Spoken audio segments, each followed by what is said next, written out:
It's been going on for 45 years. You can learn more on the website starfestdenver.com. Now on Denver 7 News at 8 a.m. on Local 3, new perspectives on the future of abortion rights, including from women who've had the procedure. My whole life changed in that very moment. Plus, new details into the investigation of who leaked the draft decision and why. And we're helping you save money ahead of another interest rate hike today. And go Avs go! They pounced on the Predators last night in a dominant start to their quest for the Stanley Cup. They vanquished the Preds here on home ice. Bang? What was that word he Bang said? shed? I don't know. Is that a hockey term? I don't know. No. I don't know what that means, but but the Avs won. It was a blowout, and it's looking good for the Stanley Cup. 15 games from now. The 15 more, just like it. Yep. Could you knock on that little plastic plexiglass in front of you? Yes, there we go. There we go.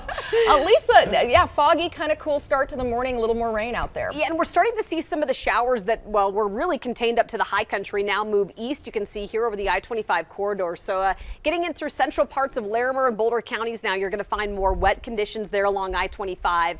Snow falling in the mountains. It's coming down pretty good and sticking at this point. We're going to pick up a few inches in the northern Front Range Mountains, and then here across the plains, wet conditions this morning. So we'll get a little round of rain this morning, and then another chance for some scattered storms and showers later on tonight. And it's going to stay cloudy and cool. We're in the low 40s now. We'll be in the mid 40s here by noon, and then highs will be right around 50 degrees. Here in town, 51, close to 60 near Pueblo and La Junta.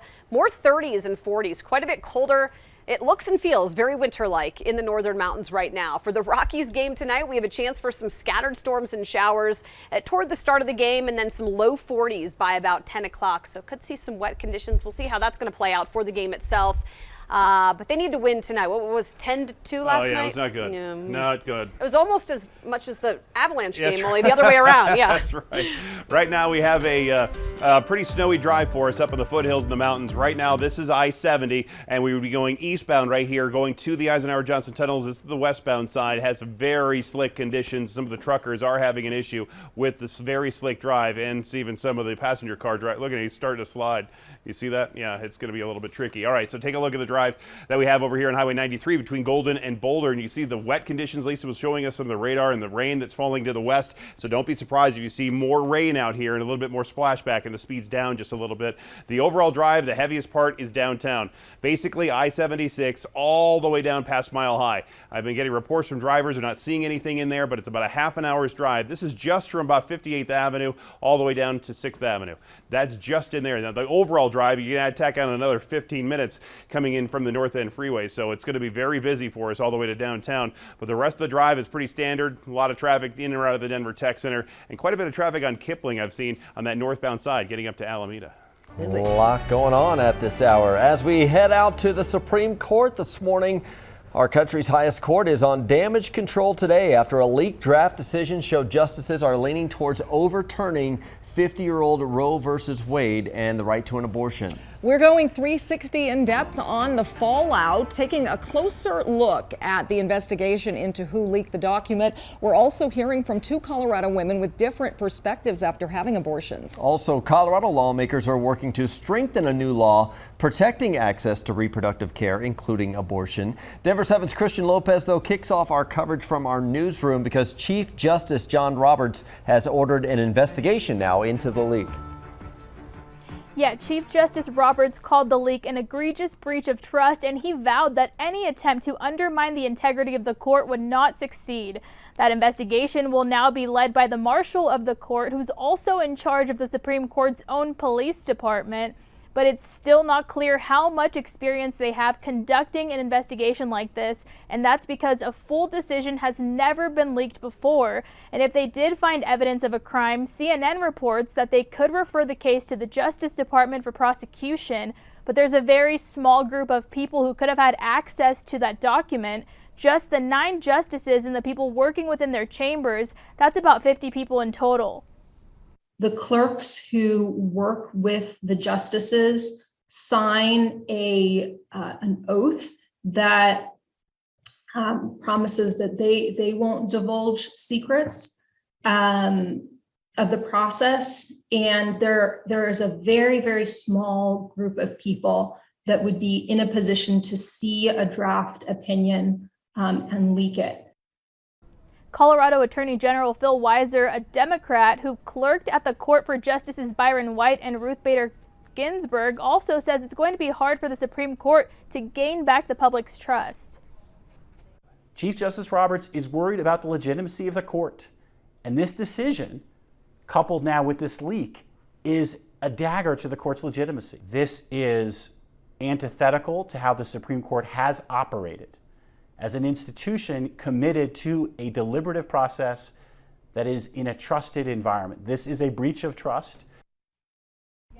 And you may be wondering why Chief Justice Roberts doesn't call for the FBI or Justice Department to investigate like some lawmakers have. He's known for trying to refocus the court to its original role of restraint and the separation of powers.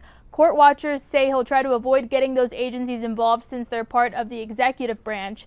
Live in the newsroom this morning, I'm Christian Lopez, Denver 7. Thank you, Christian. While the debate over access to abortion continues across the country, women who have had an abortion in the past are sharing some of their personal experiences with us. Denver 7's Colette Bordelon spoke with two Colorado women who felt very similarly at the time, but now have different viewpoints on that decision. My whole life changed in that very moment. Two women and two stories. During a pandemic, really? That was my first thought. Both have asked themselves lots of the same questions. All of the possibilities, all of the consequences, what would happen to my future. How much would it cost to raise a child right now? I couldn't do it. Selena Nahar was 25 when she found out she was pregnant. The overwhelming feeling I feel when I think about my abortion is relief. And Rachel Flick had an abortion at 18 years old. One of the most powerful motivators for me was fear. Even though they made the same choice, the two feel very differently looking back. I was only told in the abortion narrative of what I would gain and not what it would cost me or what I would lose. That was never part of the story. One, calling it a regret. Not just financially, but I think physically and emotionally, I would not be as healthy of a person as I am right now. While the other says it allowed her to pursue what she wanted in life. Abortion care doesn't have to be traumatic. It's societal stigma that traumatizes people. But they don't tell you what the experience of abortion will do to your heart, to your soul, to your mind. At the root of this story, the two disagree. I'm not in favor of abortion, and definitely not for a woman in my circumstances. Whether or not she regrets her decision to get an abortion, should that influence whether or not somebody else is able to make that decision for themselves?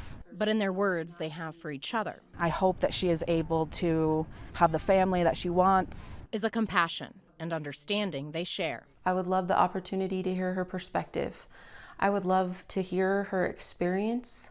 I would love to hold space for her. Two seats at different ends of the same table, connected by a decision that continues to divide the nation.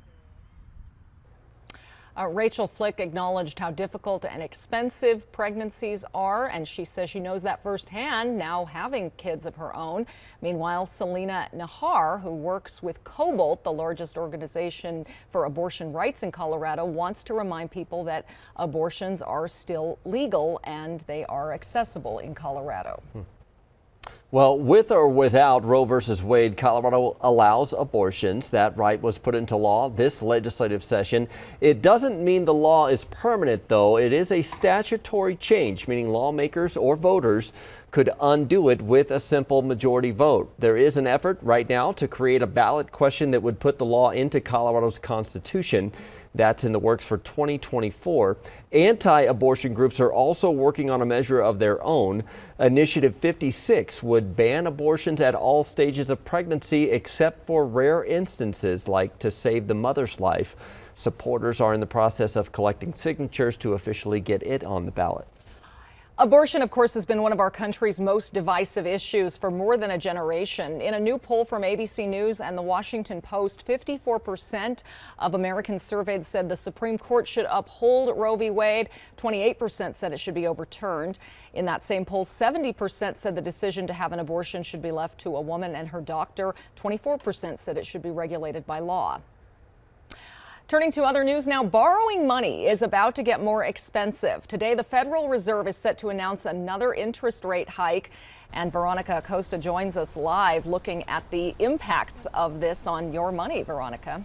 Well, new this morning, U.S. stocks, they are already up for the third day in a row. Investors are anxious for the Feds to get better control of our record inflation. A key interest rate is expected to rise about 0.5% of a point at some point today. This would be the sharpest hike since 2000, so about more than 20 years. We saw a previous rate hike that was just 2 months ago in March. At the time, the Fed bumped rates 0.25%.